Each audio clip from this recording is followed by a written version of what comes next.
Imagine this. Hmm. A ruler who starts out so brutal, he's actually known as Ashoka the Fierce, a real conqueror. Right. Ruthless. Exactly. And then somehow that same person becomes this global figurehead for peace, for compassion, for nonviolence. I mean, how does that even happen? How does one of history's most sort of powerful emperors make such a complete turnaround? That's really the heart of it, isn't it? And that's what we're diving into today.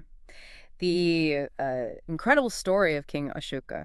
Our goal here is to really unpack those key moments, drawing on the sources you provided, and look at how this huge shift happened and, what it might mean for us. Yeah, because to get the scale of it, you really have to see where he started. So Ashoka, born 304 BCE, grandson of Chandragupta Maurya, the founder, with Chanakya's help of this massive Mauryan empire. A huge empire. And Ashoka himself, he was by all accounts smart, brave, a capable leader. But interestingly, the sources seem to suggest he wasn't his father Bindusara's preferred son, not the favorite. That seems to be a critical piece, yeah. He was often sort of pushed out to the provinces, places like Taxila and Ujjain, sometimes dealing with revolts. Keeping him busy, maybe keeping him away from the capital? Possibly. A way to sideline him, perhaps. But the irony is it just made him, well, better at the job, sharpened his skills, both in administration and, crucially, in military command. He really proved himself out there. And those skills, plus, let's face it, a serious amount of ambition, they came into play really fast after his father died. It wasn't a smooth handover at all. No, not at all. The sources describe this really fierce, bloody struggle for the throne. Ashoka fought his own brothers, killed many of them apparently, including the main contender, Sumana. Wow. So it took him, what, 4 years of fighting after his father's death before he was actually crowned? We're 368 BC. That's right, 4 years of intense conflict. So you get this picture right. Ashoka literally carving out his path to absolute power. He absolutely earned that early nickname, Chandrashoka, Ashoka the Fierce. Fierce is putting it mildly, it sounds like. Ruthless ambition, total power consolidation. It really sets up the stark contrast for what comes next, doesn't it? It absolutely does, because standing at the peak of this power, this military dominance, he undertakes the Kalinga campaign. That's the pivot point. Right, the Kalinga War. This was 261 BCE against the kingdom of Kalinga, which is modern-day Odisha. It was the last major independent kingdom resisting his rule. And he conquered it. But the price, it was horrific. And what's really striking is that Ashoka himself recorded the cost in his inscriptions. We're talking like 100,000 people killed in the fighting. 100,000. Yeah, and then another 150,000 deported, taken away. And, I mean, countless others just died from wounds, from disease, from the sheer devastation afterwards. The scale of the suffering was just immense. Those numbers are just So- hard to wrap your head around. But the sources really emphasized this wasn't just another statistic for Ashoka, was it?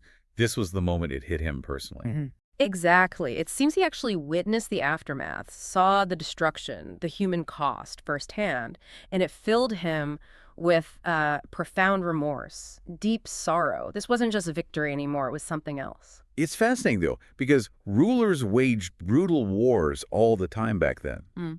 What made this one so different for him? Why did this specific horror break through?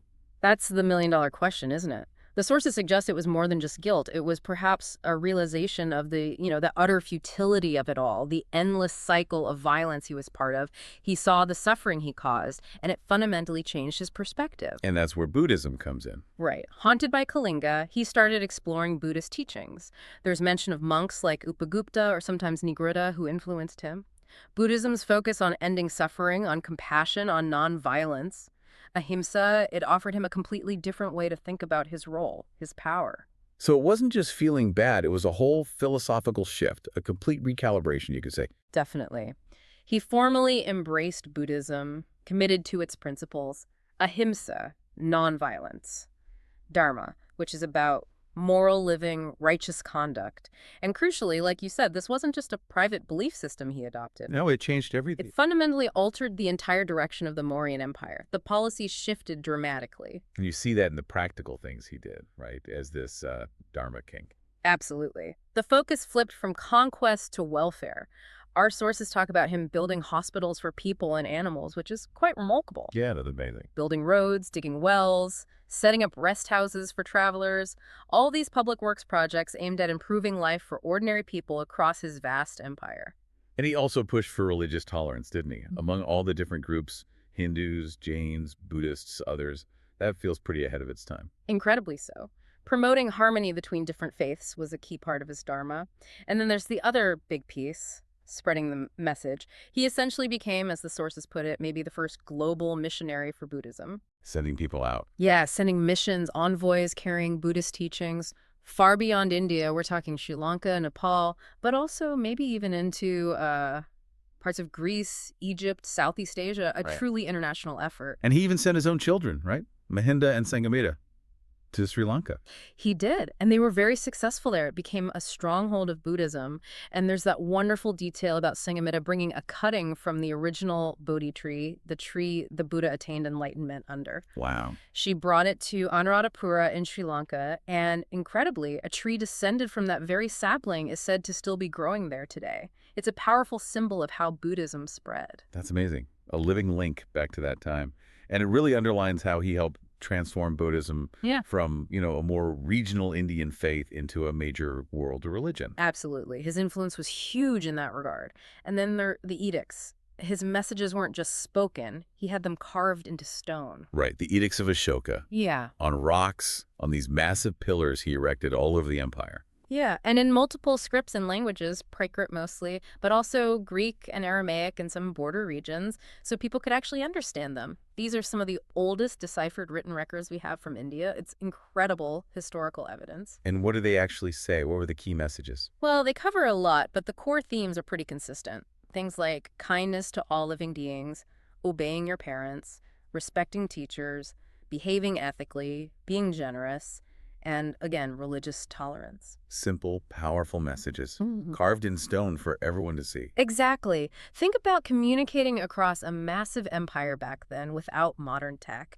These pillars and rocks were his way of broadcasting his new philosophy, his Dharma. So how long did he rule like this as the Dharma king? He reigned for nearly 40 years in total, and he died around 232 BCE. The sources suggest his later years were really devoted to meditation, public service, consolidating this vision of a compassionate state. Did the empire last after him? It weakened, actually. The Mauryan Empire didn't maintain that same unity or strength for long after Ashoka, but his legacy, his ideas, that endured. Clearly. I mean, he's often called India's greatest emperor, isn't he? A Yeah. symbol of just, good governance, compassionate leadership. Definitely. And it's no coincidence that modern India adopted symbols associated with him. The lion capital from his pillars, that's India's national emblem now, and the Ashoka chakra, the wheel of Dharma, is right in the center of the Indian flag. Wow, that's powerful symbolism carrying through millennia. It really is. And he's still revered in Buddhist traditions all across Asia and the world. His story continues to resonate. So when we step back and look at this whole incredible journey, what's the main takeaway for you? For me, I think it's the sheer possibility of transformation. Ashoka's life is just this incredibly powerful example that, even someone who starts down a path of violence and conquest can make a fundamental shift towards wisdom, towards peace, towards compassion. From Ashoka the Fierce to this enlightened ruler, it shows that internal change, that personal reckoning, can have ripple effects across, an entire empire, an Yeah. entire world even. Exactly. It makes you think, doesn't it? It really does, which leads to maybe a final thought for you, our listener, to ponder. If one of history's most notoriously ruthless conquerors could see the consequences of his actions and pivot so completely towards peace, what does that say about the potential for change that exists within all of us, or even, within whole societies or nations, when we're truly confronted with the impact of what we do?